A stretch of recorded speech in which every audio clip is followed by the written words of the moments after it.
What's up, everybody? Welcome to the Fantasy Flex podcast from the Action Network and Fantasy Labs presented by Yahoo Fantasy. I am your host, Chris Raybon, and I am joined by my co-host, one of the top rankers in the game, preseason, in season. He's won trophies in them all. At Fantasy Pros, Sean Koerner, the odds maker. Sean, it's fantasy bust time. How you feeling heading into this episode? Good. Yeah, I love this one. I know this is low-key one of your favorites, telling people Yeah. not to draft. We've been telling you who to draft, who we like all summer. It's time to tell you who we're, not getting a bunch of. Yeah, I always found, for me anyway, I know people and, I guess, for the marketing aspect of it, people always want the sleepers and the locks and this and that. But there's a wide range of outcomes, as we like to talk about with a lot of these guys. We like to talk about how guys are very close. We alter like something, a couple tenths of a projection, and the ranks change. So I find it always more helpful to kind of figure out who I don't want, and not just even players, but also just kind of tiers and spots in the draft. And that's how we kind of came upon the frozen pond tier at running back. And there's arguably one at every position this year where you really don't want to be drafting from, because ADP is just average draft position. So you never know with a specific player where they're going to go. They might end up being a value if they fall far enough. But when you're talking about kind of groups of players, you could be a little more confident that, okay, these guys are going to go in this general range. I kind of want to avoid that range. So that's something to keep in mind as well as we go through this. And we'll start off with quarterback. But before we get started, just a reminder, the Ultimate 2025 Draft Kit is here. Koerner and I have you covered with rankings, tiers, cheat sheets, and more to help you crush your fantasy drafts in 2025. So if you're a new subscriber to Fantasy Labs NFL, you can use code FLEX20 for $20 off a season-long subscription. Just go to fantasylabs.com/flex or download the Fantasy Labs app. That's $20 off with code FLEX20 at fantasylabs.com/flex. All right, quarterbacks bust. You called it last year with Anthony Richardson, and me with Aaron Rodgers. So nice. That was pretty simple last year. This year, a little more nuanced, but I think I know exactly where you're going, and I like it. So who are your biggest bust candidates at quarterback this year? Yeah, so my first one's Baker Mayfield. And this is a situation where it's not even, I think, his rank is necessarily wrong at QB7. That's exactly where I have him ranked. He's my QB7. But it's kind of how we get to that projection and, his potential floor coming off a career year. But, last year he finished QB5. It was a career year. So that's probably going to be his ceiling. And while he has a lot of the same, situation this year, he's still in the Buccaneers. He still has Mike Evans. He lost offensive coordinator Liam Cohen. So this will be his third offensive coordinator in 3 years. So we could just see some natural regression happen with him, plus, losing offensive coordinator in Cohen. But, they added Emeka Egbuka, who I know we're both high on as a rookie. But, Chris Godwin might not be healthy to begin the season, so he might just have those two receivers to work with. But he's being drafted at the top of this massive tier at quarterback, where I honestly have about 5 points separating him and the next 7 quarterbacks. And some of those guys are guys that we're high on, like Caleb Williams, Trevor Lawrence, who go 30, 50 picks later. So it's just a situation of opportunity cost where I'd rather be getting, another running back, another receiver, or a tight end in this range than taking a guy closer to his ceiling at the top of a tier. Even though I do agree with his ranking, it's just you're drafting him closer to his ceiling. And just the slightest regression, he's now outside the top 10. And you spent pretty high draft capital on him. So Baker Mayfield kind of fits that mold of a guy that I'm typically avoiding just based on where he's going. And the other guy is Jared Goff, who might not even be drafted in most 12-team leagues, more of a, streamer type quarterback. But, he's also losing his offensive coordinator. He's losing a couple key offensive linemen. This is an offense that was just almost perfect last year, and I'm projecting for about 7.5 fewer points per game this year.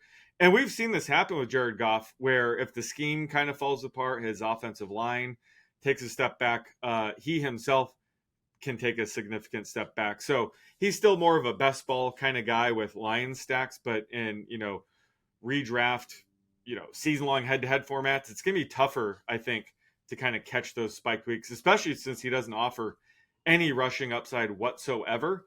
So again, he's going in a range where I'd rather take a flyer on, Drake May, JJ McCarthy, Caleb Williams, Trevor Lawrence type anyway. I think they all provide more consistent long-term upside than Goff heading into this year, where, Amon-Ra St. Brown, like you mentioned, is kind of already hinting this offense could take a step back this year. So there's enough red flags to kind of pass on Goff repeating last season's numbers at least. Yeah, there will be probably a little bit of volume of an increase to kind of offset that. But Goff, you mentioned it. It's really the lack of rushing upside, and he's on my list too. But the main guy that really sticks out, I think, is Baker Mayfield, and it's just because where he goes, you have wide receivers and running backs and tight ends that I think are just more valuable, plain and simple. Because top 4 quarterbacks are, Allen, Jackson, Daniels, Hurts. We know what those guys are going to do. They're going to provide elite rushing upside, healthy. If they're healthy, they're probably all finishing top 5 or top 6. Now, you got Burrow, Mahomes, Mayfield, and then Kyler, Bo Nix. Kyler and Bo Nix also have rushing upside. So Baker Mayfield's going ahead of those guys. So I think I'm actually fading the pocket passers, period. So Mayfield is a guy that stands out. He's the guy who has actual reasons, football reasons to bust, with the injuries, with the coordinator change. But from just a game theory standpoint, tier 2 level busts, Patrick Mahomes and Joe Burrow, just because of the type of quarterback they are, where they don't have that top tier, regular season for Mahomes. Postseason, he runs more, but regular season doesn't have that same rushing upside. And so, these guys are still going, 6th round, 5th round, 6th, 7th round. I think you still want to be building your roster in other ways, and you can stream a quarterback. I just don't think the cost, to the upside is necessarily there. And we've seen this 2 straight years with Mahomes now. Burrow, he had an amazing season last year, but we've seen other great seasons from Burrow where he still tops out, mid 30s in touchdowns. He might not throw 40 plus again this year, and he might not stay healthy for all 17 games. That's also been an issue with him. So I just think where those guys are going in the middle, that middle tier, that's the frozen pond tier to me, even though the talent is great with, those guys. But Mayfield is definitely the guy that kind of sticks out. Even beyond that, I think there's just a lot of reasons why he could end up, falling short, especially as a draft pick in that range. All right. Running back. There's always a bunch of busts at the running back position. I had Nick Chubb and Jonathan Brooks last year. So, I'm always like these injured guys to start the year. Never a good look. Where are you going this year? I think I know where you're going. It's not an injured guy, but it's an injured. It might be an injured ego or reputation, something like that. But talk to me. Both of these guys are fully healthy at the moment that I know of. But the first one is Breece Hall, because he's really the start of the frozen pond tier at RB14, where I really start to have question marks for a lot of the backs in this range. And he's the guy where, there's no question he has the talent to be a solid RB1, but, with this coaching staff coming over from Detroit, it sounds like they do want to have more of a Gibbs Montgomery type committee where, Hall's going to be splitting work with Braylon Allen. So, that just makes it tougher to trust Breece Hall, especially just when you consider this offense with Justin Fields under center. Every time Justin Fields scrambles, that's a potential target for Breece Hall that gets wiped out. So I'd much rather just wait and get Allen to invest in this backfield. Whereas, Breece Hall, especially at RB14, I think people are just kind of overlooking the potential floor with his role heading into the season. So, I'm not too far off. I have him RB17, but just based on his floor ceiling profile, he is definitely a player I'm not drafting here. And then the other guy would be Caleb Johnson of the Steelers. And I love the landing spot because my comp for him heading into the draft was Najee Harris. So the fact that the Steelers drafted him after moving on from Najee sets up perfectly for him to just inherit the full Najee role. And I think the market is kind of assuming that to be the case, but that's really the ceiling for him. But there is a path where, he ends up losing more work to Jalen Warren. I think people are kind of overlooking Kenneth Gainwell just being a thorn in everybody's side, where you can't draft Kenneth Gainwell. That's not what I'm saying, but he's going to play enough to potentially, lower the floor ceiling of both, Caleb Johnson and Jalen Warren. So, Caleb's kind of just pigeonholed into that early down role where I don't see the floor ceiling combo where he should be drafted inside the top 30. So again, I'm not too far off in terms of rank, but you're missing out on some guys with, league winning upside, in my opinion. The guy you mentioned in the Sleepers pod, Tyrone Tracy, is being drafted right behind him. I love Tyrone Tracy way more than Caleb Johnson. You got guys like Jordan Mason, J.K. Dobbins that go much later that I rather have. So he's just going way too early for me to be drafting. But his ADP has taken a bit of a hit. I think he was up to like RB 24. He's down to like RB 28. I still won't consider him unless he falls outside of the top 30, though. Yeah, it's tough to know what's going on there, because Gainwell's another guy who we just haven't seen it. He got signed to Pittsburgh, and then he was essentially being treated as like a kind of like a starter with them, and we don't have that many preseason reps to go off of it. And Johnson's playing a bunch of reps because he's a rookie, so it's tough to know what to do. I definitely did lower him. I thought he looked pretty good in the last game, though. So I don't want to overthink it either with him, because I think throughout the season he probably kind of increases in value. But I don't know if he's going to hit the ground running the way we thought, and just take that full Najee role right off the bat. So yeah, it's a lot. We knew some of these rookie running backs were going to be overvalued based on where they were going in best ball all summer. Like everyone was just high on everyone. So now we're kind of seeing these things start to correct. And yeah, I think Johnson has been one of the losers of that whole period. For me, got a few names here. Number one, Joe Mixon.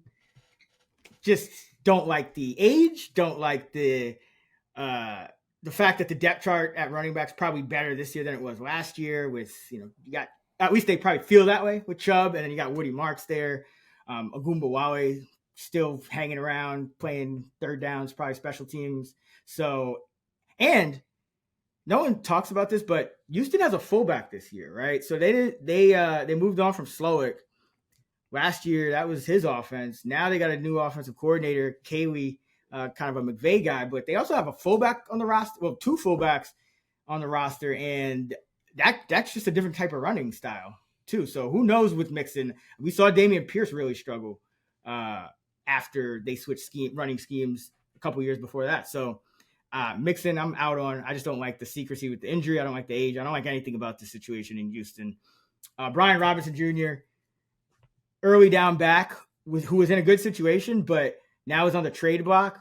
I don't know what that means, but we kind of tried to figure out his landing spots, but it doesn't seem like there's many spots where he would go and retain his value. Maybe Dallas, he could go and surpass it, but I think Washington was a spot where it was one of the better spots for him, just given the type of back that he is. So I don't want to draft him anywhere inside. I don't want him as a top 3 running back on my team anymore. Pacheco, I think just because he's being treated as a starter or just because he's not playing much in the preseason, I'm not convinced. I still think he's a guy who could lose goal line snaps because he's never been good at punching it in. It's a team that doesn't run much to begin with. There's still going to be competition in the backfield, regardless. I don't know who it's going to be from necessarily. It could be Hunt, it could be Mitchell, it could be Rashard Smith, it could be some guy they trade for. They could trade for Robinson. Just too many question marks. Didn't like the decrease in yards after contact for Pacheco, and I think that he's just kind of a tell in the passing game a lot of times that they don't throw many passes to him, and when they do, good things don't usually happen. So I don't think he's long for that kind of job. I think it's more of a CEH situation. And one last guy, Scatterboo, still goes in the top 40. I think that's too much for him. I think he might end up being the number 3 running back for a good portion of the year because he's missed so much time. And Devin Singletary, they're still paying that guy a lot, so they might be that confirmation bias where you got to justify what you paid for him and use him as the backup a little more. So yeah, Scatterboo, I think you could get a lot of more upside from other guys, and I think Tracy is the guy really that you want in the Giants backfield anyway, and he goes into the 30s sometimes at running back. So yeah, no, I'm out on Scatterboo as well. Oh, and Tank Bigsby too, because he's just flying up. I'm not buying it. I think it was either a trade showcase or he's going to end up like Sean Tucker. Yes, not buying the Bigsby hype. Yeah, does he have the highest ADP now of the 3, or is it still ETN? Because it depends on the draft, but yeah, he's kind of evened out. I think he's up to 37, and so and that's in very recent drafts. In some drafts, he's overtaken ETN. It just depends what time span and what where you're looking, but. Yeah, he's going ahead of ETN. So I think that's just too reactionary. What do you think of? That backfield. I think one of these guys is probably going to be a league winner, so I'm not fading it at all. But I think in these situations, I still want to invest in this backfield. Don't know who, if I'm being honest. I typically go with the guy that's going the latest, and that's Tootin, who has the most upside. So I think that's a good combo to have. I've done that with the 49ers. Sometimes getting the wrong guy, but still the idea is there of just take the cheapest guy. We want to invest in this backfield, but yeah, if it's either Tank or ETN get traded before the season starts, that could happen. That would be massive. So I think investing in the situation is warranted. Bigsby or ETN could end up being an RB2, and I wouldn't be shocked. But in these situations, I got the cheapest guy, and currently that's Tootin. Yeah, Bigsby he's just flying up boards because he got, like a nominal start in a meaningless preseason game, which, I'm not buying it at all. I think you got to just fade that. Let's do a segment presented by Yahoo Fantasy. We are calling What Makes You Number One. Koerner, we're just going to get a piece of advice from you here. What is the top red flag or the first thing that you're looking for to determine if you think a player will be a fantasy football bust? Yeah, so I think there's really 2 definitions here that lead to the same conclusion. And the first one is just the players being drafted probably closer to their ceiling than the market realizes, whether that's due to having a career year the year before, where they're due for incoming regression, or assuming that they're going to bounce back for whatever reason, can be a red flag for me, where the market's just simply overrating their outlook, which leads me to the second point is the players is being drafted too high. Whether that's just given the nature of the position, like we've talked about, there are certain parts of the draft where we're avoiding tight end or quarterback. So it's just they're going in a part of the draft where it doesn't make sense to be drafting a player closer to their ceiling.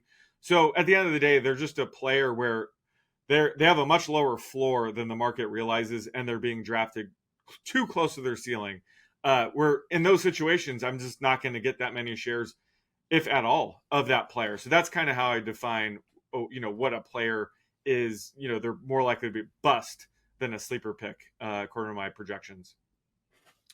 There you have it. That's our What Makes You Number One segment presented by Yahoo Fantasy. And as a reminder, this episode of the Fantasy Flex is presented by Yahoo Fantasy. And it is the best time of the year with the NFL season coming up.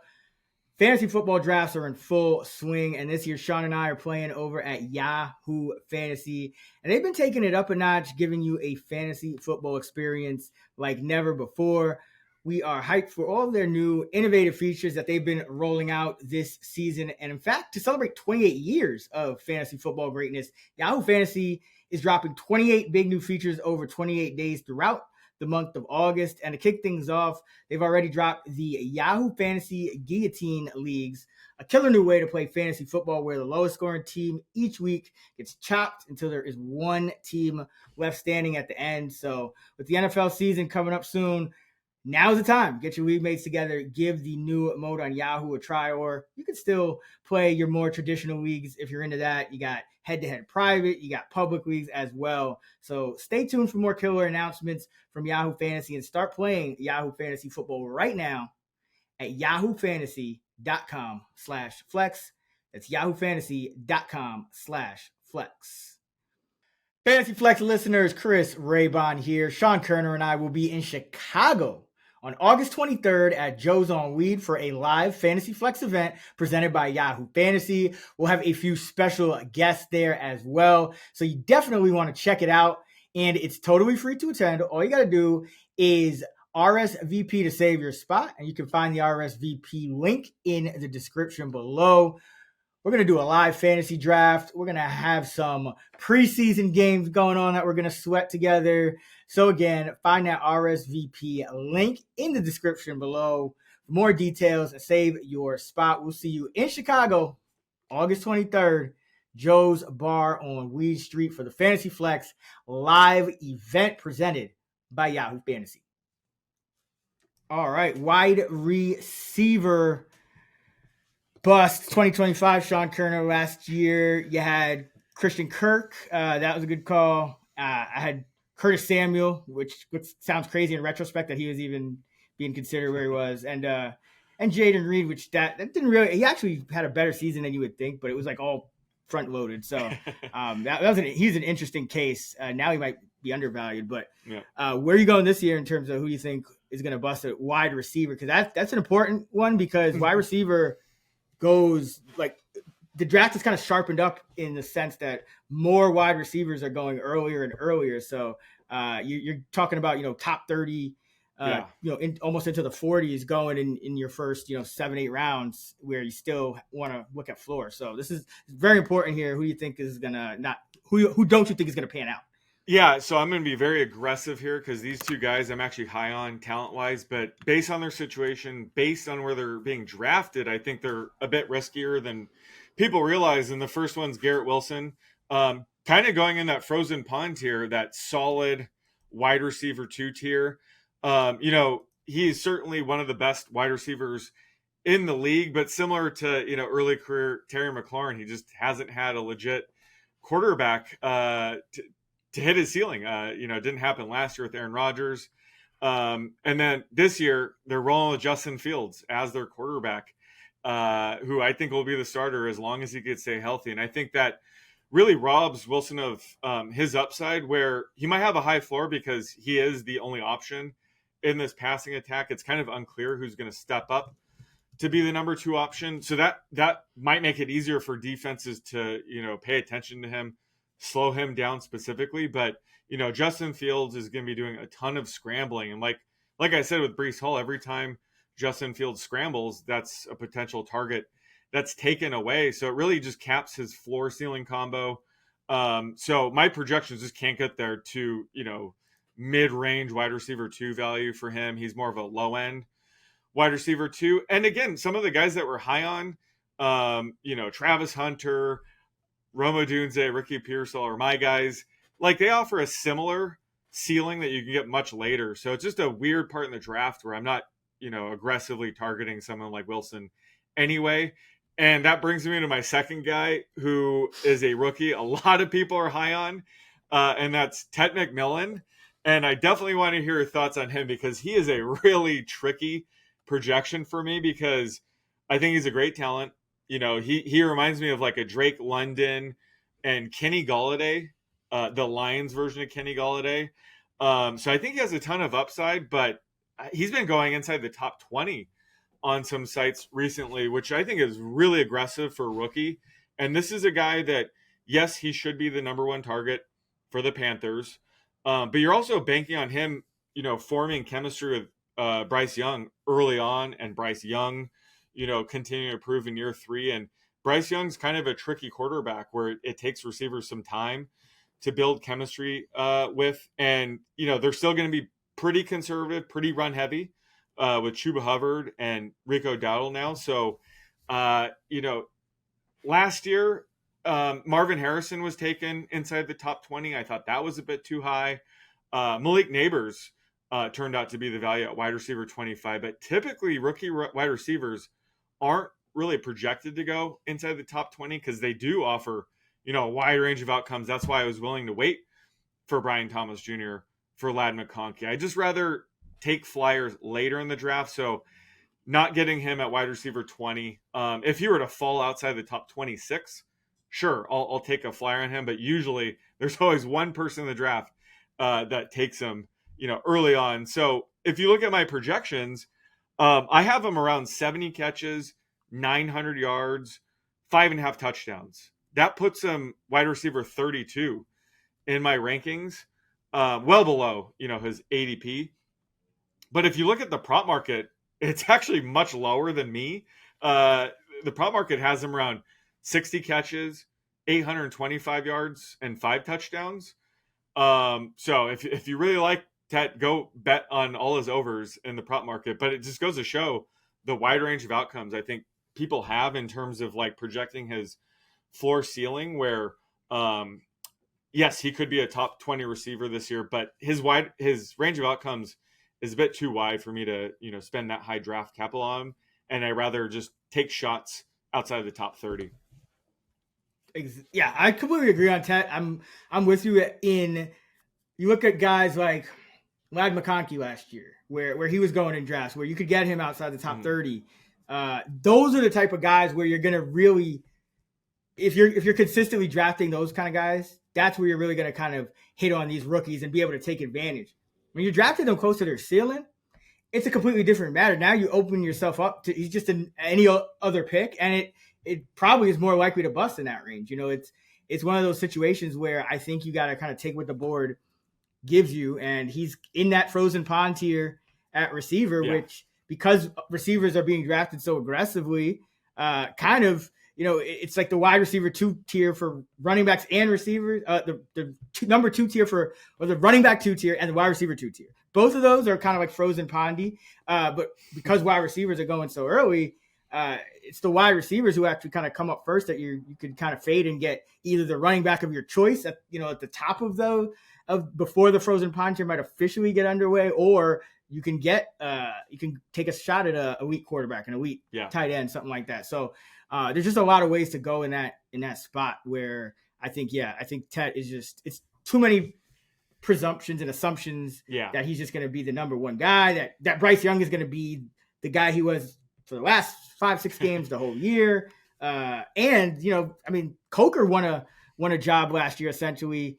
They're always going to have guys challenging. They have Koerner, they have Leggett, they have, I hear even the guys at the bottom of the depth chart are playing well. Renfro, Moore has always been he was starting games for them last year. So, I think it's a tough situation with him. And it could just be a lot of incompletions because he's that kind of guy. Exactly. Catches. Where did Marvin Harrison Jr. end up last year? Was he wide receiver 12 or 30? Did he? In ADP? ADP. 13. I think he peaked at 13 around this time last year. And it felt similar where you and I were both high on him. Like, he's a generational talent, but it's tough to draft him that high. Yeah. Just given the range of outcomes, he's a rookie, so he doesn't have to be great year one. And Marvin Harrison was pretty good last year, but he was a disappointment just because he was drafted so high. That's kind of how I view Tet, where he could be a little streaker than people realize, where if he is leaning on more downfield targets, he might be more of a boom bust, where if you're taking him as your wide receiver 2, you kind of need him to be a little bit more stable. So it's just kind of a dangerous range to be drafting a guy that kind of fits that profile. Yeah, Marvin Harrison peaked inside the top 10. Oh, shit. Wide receiver 9, right? Like, I feel like he got that high. Yep. Yeah. And we were, projecting him like 17 or something like that. Yeah. So it was tough to get him, but just the floor is lower with pretty much every rookie. No rookie is immune to floor. So that's why I kind of hesitate taking him too early, and take my chances later in the draft. And even if you compare him to some of the other rookies, he's the guy with the worst quarterback, right? And the highest ADP. So of those, top rookies. So it's a little shaky there with Tet. Could be a good player, but it's just, the contested catches You're kind of banking on a lot of them going the right way early in Yep. his career to pay off that ADP. For me, I got Tyreek Hill first and foremost. I do not feel good about him at right outside the top 12. He's kind of that frozen pond tier at wide receiver, like the real early edition of it. Before we even get to the Garrett Wilsons. I just think the writing's on the wall with this guy. We saw him go from 2 straight 1,700-yard seasons in his first 2 years with Miami to just nothing last year. I mean, yes, he put up numbers, but it was just, he almost like got his production cut in half. And he was hurt, but he was also, he turned 30 and now he is going to be, he's on the wrong side of 30. He is a guy that always relied on just ridiculous generational speed, which as you get older, that's going to kind of die down. And I just think that Miami offense got figured out. And it affected Waddle a little bit more, but you saw it last year where who were the most effective pass catchers for that team? Jonnu Smith and Devon Achane catching these, underneath just quick release throws, because the downfield stuff, defense is just, they're sitting on it nowadays. And if anything happens to Tua, who is a big injury risk just because of the concussion history, they're going to be in some problems. I mean, I know Ewers has flashed, but it's just not a good situation. I think the writing's on the wall. I'd rather jump off a year too early, and it might have been it last year. Like he could go down again. He went from 1799 to 959 in terms of yardage, and he played full 17 games last year, whereas the year before he actually played 16. So just a big red flag. Literally 112 yards per game to 56. So exactly cut in half. I mean, when is the last time that even happened? Do you remember like a guy who had that like big of a drop off still going in the top 15, like 112 to 56? No. Like, has that ever happened? No, but I mean, it does happen. Like Julio Jones was like an elite wide receiver one and then nothing. But that's kind of the point you're making. That's when I was kind of trying my best to define what a bust is. Part of that is expecting too much of a bounce back. I think people are overlooking what you said. He's 31 years old. He's in the decline of his career, so we should take that seriously when he has that big of a drop off. And then people might point out, well, Tua missed, what was it, like 6 games? Yeah, that's kind of the point too. If Tua goes down, Tyreek Hill is like wide receiver 40 in our weekly ranks. That's one of the biggest drop offs you have at the position. So yeah, there's enough red flags there to kind of avoid in that solid elite wide receiver 2 range, because we've kind of already seen the decline phase start to happen with him. And that might not even be the most concerning thing. The most concerning thing was that the other day they asked McDaniel why Tyreek isn't playing, or in the preseason, why he isn't practicing even. And he's like, well, he was taking all these reps and he wouldn't check himself out of the game. And a trainer's determined that if he had played, he would have probably suffered a long-term injury. So that's like, he shouldn't be like a snap away from a long-term injury. And we're, a couple weeks out from the season. Like, nothing about this sounds good at all. And what are the odds that he has an Antonio Brown retire mid-game, like, piece? The highest of any player, the highest of any player. League. I'm trying to think of anybody. He's the Antonio Brown to me. Like I said it before. I think he's that. He reminds me of that type of player where, and yeah, we haven't even talked about. He said, oh, I don't want to be playing for Miami no more last year when they, got eliminated from the playoffs. So he's expressed his desire not to play for the team. He's called out people. He's called out other stars on the team. He's declined precipitously. Literally, his receiving yardage cut in half in from age 29 to age 30. And now he's apparently a practice rep away from a long-term injury. Yeah. Like he and Darren Waller could potentially be the first 2-player walk off and retire at the same time. Oh man, epic! Yeah, that assumes Darren Waller is going to walk on. Well, he finally. I don't think he's practicing. He did come off the pup, but I don't think he's breaking practicing. Breaking news, Raybon. He finally returned to practice yesterday. I think it was just like drills on the side, but he has practice. It's finally happened. That's not a real practice. Drills less on the than side. 2 weeks. I'm talking. Less than 2 weeks before the season, but. I don't know what's going on there. Miami They should just seems trade. like They should trade for Jonnu Smith. right. I mean, I get it. I mean, they're not going anywhere fast. So maybe it was probably the right move to just move on from John. Yeah. I mean, Yeah. then you're signing Waller. Like I don't really know.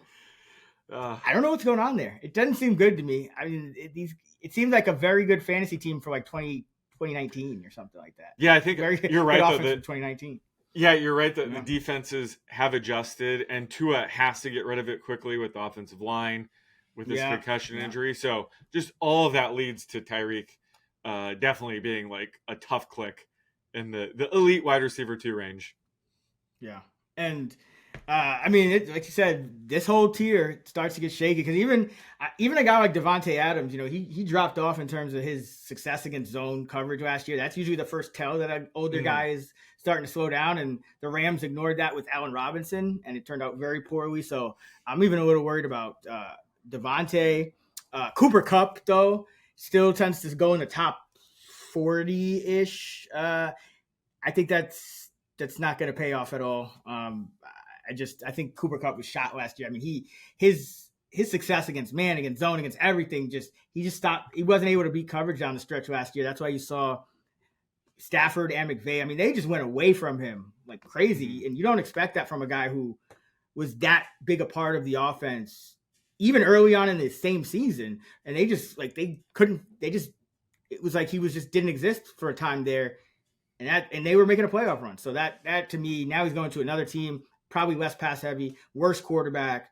You still got a likely target hog in JSN. Horton, your guy, was emerging in the preseason. You know, they want this. They're overhauling all these positions. Like they're overhauling tight end, get more speed there with Arroyo. It's just the writings on the wall for Kupp. I don't want any parts of him. What's he going to be, like a low yard per catch, low touchdown guy anyway? Even if he's not like completely done. Yeah, it'll be the kind of the version we saw last year with JSN being the Puka target hog, getting all those layup throws that Kupp used to get. And then, good luck holding off Torrey Horton. That might happen sooner than later. We'll see. And like with the slot, with these kind of guys that are better suited to the slot, once they start to fall off, you got to get off, because slot guys, you're banking on volume. Like you don't want Cooper Kupp just averaging 9-10 yards a catch, and probably not going to get a ton of touchdowns in this offense. At least not as many as you would expect on the Rams offense. So no bueno for me. And Godwin's another guy. I know he's kind of, you can look at it like, okay, he was a top 2 receiver last year when he was healthy. Small sample, but coordinator's gone, another serious injury. He had a second surgery. It's the ankle, which is very important for a receiver. And he did it. Remember, he tore up his knee a couple years before that too. So at some point, you gotta just say, okay, it is what it is. Like this is still a human being. These injuries are just hard. They're piling up. It's going to be hard to come back from. They drafted Ibuka in the first round. Writings on the wall. I'd rather go with a quarterback in that range because I waited, or a tight end. Like I just don't really want to rely on Godwin, or even take him as an upside shot, because I think he's going to miss time. I don't want to stash him. I don't want him in best ball because he's going to miss games. Like I don't want anything to do with these injured guys where it's like they're going to definitely miss time to start the year. Just all out. I'm always out on those guys. So no Godwin for me. What about any thoughts on IU? Because he's another. I didn't even bother kind of mentioning him because his ADP it's like in the 60s. But do you think there's any point in drafting like him?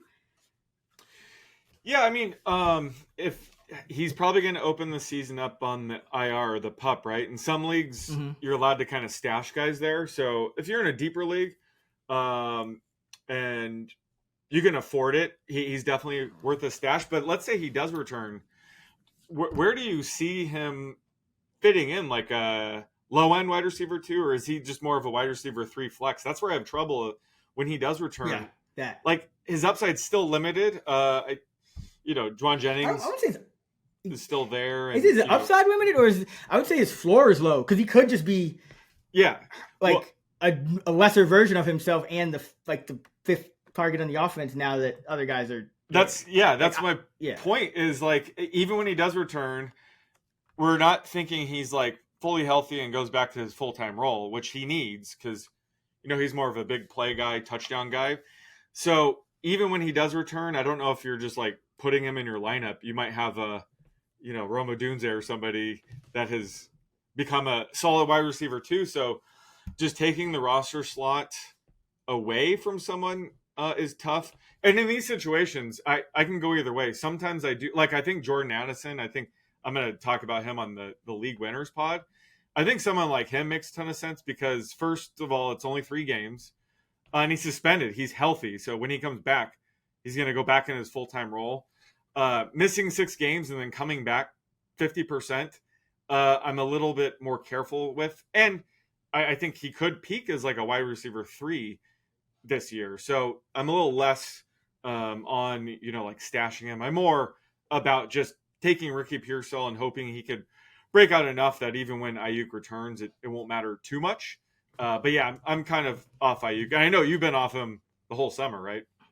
Yeah, you can see the writing on the wall. I mean, and I think people just kind of it's tough for the market to kind of price these guys with the missed games, and then because it really matters your per game production to an extent. But when you can have 17 weeks of upside, why settle for some undetermined number that's like half that, or and you don't know if he's gonna get hurt again. He could come back and still get hurt. He could not be his the best version of himself. There's just too much uncertainty. It's just that's like running back stash territory if you're thinking about him in that range. So I don't see a point. One other guy I do want to mention though, Keon Coleman. I think he's a guy where another one of those guys people are expecting the second year leap, but I don't really like the kind of tea leaves in Buffalo with him either. I mean, he didn't really improve as the year went on last year. Kind of saw his role decrease a little bit from the start of the year when he was just playing, most of the snaps. And then by the time the postseason rolled around, he was like a 50-50 guy, and they had acquired Cooper. And now this year, people got excited again. But then, they paid Josh Palmer. Moore is there. Samuel's working. Like, they started using all those guys in like a time share, right? Use all their guys in a timeshare last year. Shakir was the clear target hogging guy. And now you're talking about a visit with Gabe Davis, which probably impacts Coleman the most because, I mean, they didn't pay Josh Palmer all that money to sit. I know Coleman did sit out the preseason game, but I don't think he's going to pay off. He goes inside the top 50s. Again, I think that's a little more important now that receivers go earlier. It's setting up like a Curtis Samuel to me, like last year, where it's like, people are like, all right, this Bills receiver is going to ball out. And it's just like, he could finish like 98th. Like, he could finish wide receiver 98 or something. Yeah, he's definitely more of a best ball option. I think he kind of found his way into the Gabe Davis role, but if they do bring back the Gabe Davis, that would definitely impact them. But this offense, like, as high scoring and explosive as it is, really it's just Josh Allen, James Cook for me. Ray Davis is a backup, but every week, they spread it around enough. I guess Khalil Shakir has the highest floor. It's just really tough to rely on any one of these guys outside of, Josh Allen and James Cook. And Shakir was targeted per route almost like twice as much as Coleman, and they essentially go at the same point in the draft now because, Shakir is, questionable for week 1, but I mean, I'd rather just buy the dip on him in that situation. But Buffalo, they want to spread it around. That's clear. All right, tight end, and then we will get out of here on our Fantasy Flex Bust episode for 2025. Last year, Sean, you had Goddard and Kmet, so good calls there. I had Hawkinson and Ben Sinnett. So yeah, that was pretty good. Good calls all around the tight ends. Where are you going this year?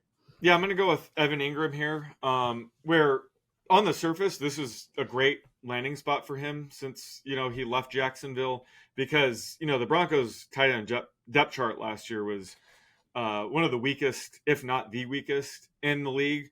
So he's going to be the clear pass catching option and could be the number 2 target in this offense. It's certainly shaping up that way, but I think he just has a wider range of outcomes than people realize in a Sean Payton offense. He could still be part of a rotation where, yeah, he's the lead pass catching tight end, but it could limit him to, a 60% routes run rate. We don't really know that until the season starts. And kind of the reason people will be drafting him at tight end 8, which I think is too high, is because he offers a high floor, but I don't think that's a given in this offense. And again, if I miss out on a top 3 tight end, I'm willing to punt the position, and I'm just going for raw upside. So that's not Evan Ingram for me at tight end 8. And you can get that false sense of security where you draft him tight end 8, and yeah, he's giving you 3 to 4 catches every week for 40 yards and a touchdown. And while that touchdown, no touchdown. Oh yeah, 3 to 4 catches a week, 40 yards, no touchdown. That's going to like Nate Atkins or somebody, right? That might feel fine, but I just want more. If I'm punting at tight end, I'm just shooting for upside at that point. I'm going for a ceiling. Taysom Hill, great example of that. We just play Taysom Hill every week. We know he could give us a goose egg, but the potential for 20 points is there. That's kind of who I'm trying to target at this point in the draft. So I think people spending, early enough draft capital to take them tight end 8 might be disappointed with just his steady diet of 3 to 4 catches and 40 yards. So I think if you're punting at tight end, you got to really punt and take one of the rookies later on, shoot for upside, whereas Ingram just provides more of a safer floor, which might not even be there with Sean Payton. Yeah, I think he's he's going to be a lot better of a acquisition for Denver in real life than in fantasy because their tight ends always play, situational roles. Peyton already hinted at it. Like, yeah, red zone, third down. Red zone, first of all, this guy he hasn't caught more than 6, 7 touchdowns. What was his career high? I think it was always low. Yeah, the last 7 years, I don't believe he's caught more than 4. Yeah, the last 7 seasons, he hasn't caught more than 4 since rookie year, which was 6. That's his career high. 1 last year in 9 games, 4 in each of the last 2 seasons before that. So he's not really a red zone guy. There's competition for targets. He's turning 31. He was always like a volume guy when he really would pay off in fantasy. And like you said, we don't even know if that's a given. So, I completely agree on him. And I think Kelsey even is going too high now too. I think there's just that whole middle tier is just a false sense of security because Kelsey went from 66 yards in 2023 to 51 yards per game last year. He went from 10.6 yards per catch, which not great, but about average for a tight end, to 8.5 last year. I mean, another guy where the writing is on the wall. He's 36 now? 36 is Kelsey. So this is the best group of receivers I think they've had post Tyreek. At least if, Brown already looks like he's iffy in terms of availability, but you got Royals waiting in the wings as well. So just a situation where I think they keep him bubble wrapped if they can until the postseason. You got Noah Gray, so you got a good tight end to kind of play, fill the gaps in the regular season. So I think there's this range, there's this outcome where he gets like 18 touchdowns because they're just like purposely trying to get him touchdowns every time they get in the red zone. But that's like a play you do in the prop market, league leader or something like that. But in a fantasy draft, do I want this guy in the 5th, 6th, 7th, even the 7th round? No, absolutely not. I think I'm totally with you. I think this whole tier after the top 3, but Kelsey and Ingram really stand out as the guys that could bust in a big way. I mean, Kelsey, what was he, tight end 10 last year anyway? And he played 16 games. So, not ideal. Yeah, and he's got to respect Father Time. Exactly. And, he's the kind of guy where if you draft him, like, throughout the season, you're never like, I can drop Travis Kelce right now. You're just going to hang on to him. And he might be a top 5 tight end. We don't know. But, again, there's going to be 10 to 15 potential guys that could be league winners sitting on the waiver wire where week 1, Tyler Higbee, who we talked about, could have like an 80% route run rate. And we're like, holy shit, he's going to be a top 10 tight end. Or Kyle Pitts or Zach Ertz, like McLaurin's out, they trade him. And one of these guys becomes a top 10 tight end. And the guy that has Kelce is like, well, I'd like to pick him up, but I have Travis Kelce. I can't move on from him. You're kind of stuck with him. And that's kind of my point is once you get outside the top 3, you kind of have that problem where you need the flexibility. You need to be willing to kind of add that guy, because that's how people ended up with Brock Bowers or Jonnu Smith last year. They just added them early on in the season and rode the wave. So you just have to be careful with investing early draft capital on tight ends where, they could easily finish outside the top 10, and you kind of miss the boat on one of these league winners. Yeah, absolutely. I mean, yeah, the drop off is just precipitous, and you're right. If you're drafting one of anything, it applies to quarterback too. A lot more has to go right, because if that guy doesn't pan out, you might be playing a guy who is giving you less than you anticipated, and you're not dropping him, and you missed out on a position where you could be starting a guy in the flex, even if you didn't need him as a starter at wide receiver or running back. So yeah, there's a lot of risk in taking tight ends and quarterbacks in the middle rounds this year, just because the way the ADP is kind of shaped up with people so aggressively targeting wide receivers, and then kind of pivoting to running back. So like there's all these like running backs who you can get late, but you got to actually get them late. Like you can't just, you probably want a couple of them, the quantity to make up for the lack of potential lack of quality. So yeah. Kelsey Ingram. I think Ingram, he really sticks out. But that's gonna wrap it for our fantasy flex bust episode for 2025. And with the regular season coming up, draft season in full effect, be sure to subscribe to the Fantasy Flex podcast. We got all of our positional previews already out. If you want to dive deeper, we go, running back 1 tier, running back 2 tier, wide receiver 1, 2, 3. We also do our rookie draft episodes, which are always fun as well if you want to really get deep, or you're in dynasty leagues or something like that. So be sure to check them out. We'll have league winners next, and we already have our sleepers episode up. So be sure to check those out. FantasyLabs.com for all of our content. You can use the Fantasy Labs app with a promo code FLEX20 for $20 off an NFL sub. We got rankings, tiers, content, and more. So be sure to check that out. And our live event, Saturday, August 23rd. Sean will be there. I'll be there. Joe's on Weed Street in Chicago. It's free to attend. You just got to RSVP in the episode description for the Fantasy Flex live event in Chicago, Saturday, August 23rd. Presented by Yahoo Fantasy. Sean is on X at @_oddsmaker. I'm at Chris Raybon. We're at those same handles on the free award-winning Action Network app. Until the league winners pod, let's get this shmoney. And thank you once again to our sponsor, Yahoo Fantasy, the best place to play fantasy football.